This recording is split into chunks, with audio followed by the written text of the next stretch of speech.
It's very complex and kung fu and love, and it's a beautiful movie. It's an action movie, but it has an extraordinary message to it.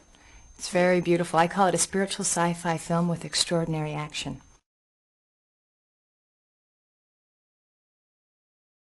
You know, the process of doing this movie, I learned how to fight.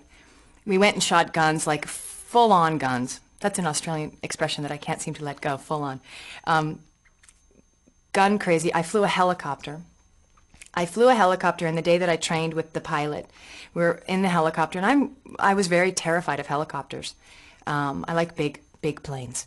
And we were in it, and he was showing me how to do the whole thing, and we're flying around, and for about 10 minutes, we're flying around, and I suddenly moved something, and I realized that I was in control.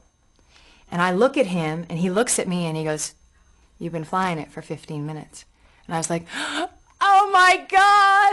It was so trippy. I wore black PVC, which is actually much more comfortable than it looks. It was made by a dancer, so the woman who made it, so I was able to kick and do all of my action because that was really important. The boots were a bit of a problem. I had quite a bit of a heel. Went over on my ankle once, which was a bit problematic. So tight black leather looking outfit that I had to stay on my diet with that outfit because every day I knew it was coming on and there's no hiding in that outfit.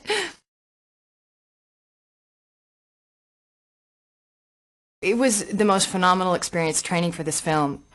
We trained for 6 months, 5 days a week, 6 hours a day with a team from Hong Kong who do all the great action movies, those amazing Hong Kong films. And Wu Ping, who's this amazing fight guy from Hong Kong, they taught us how to fight. I love Alanis's look. I went to her concert recently, and I just got back from Australia, and everyone in Australia, the fashion was very much that Indian look with the dresses over the pants, and so I came home and I had a new look. My friends were all like, "Whoa, come on, you're in LA now," and I was like, "No, this is my look." I go to Alanis Morissette in the look, and they're all like, "Oh God, stand over there," and there's Alanis in my look. It was so funny. It was so brilliant, and now they're all wearing the look. Can I say they're all into the India look now?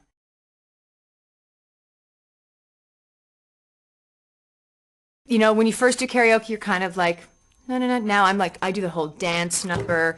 I completely love karaoke so much. I am not even embarrassed to say it because people always go, wow. I can't, if I met a guy and he wasn't into karaoke, I couldn't date him. Or at least say that he would get up and even be silly.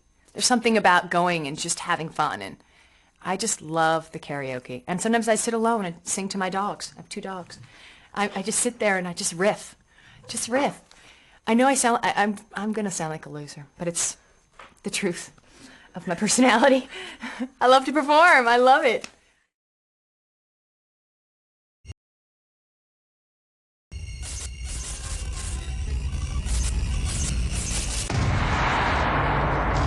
There's a gateway between the real world and this world that computers have created, and there's so many levels to the journey that this guy goes on. This journey to sort of to find a truth about life, and that question is, what is the Matrix? And he's a hacker, and that's a hacker's riddle. What is the Matrix? Myself and Lawrence Fishburne and a group of us were his guides and his protectors and his teachers, helping him on his journey to find the truth. The movie's very futuristic, but it's also very spiritual. The message is extremely spiritual. I feel like computers completely have a personality, and the movie really gives you that concept. Just the knowledge that's inside of a computer and that power that has. Imagine if it turned around.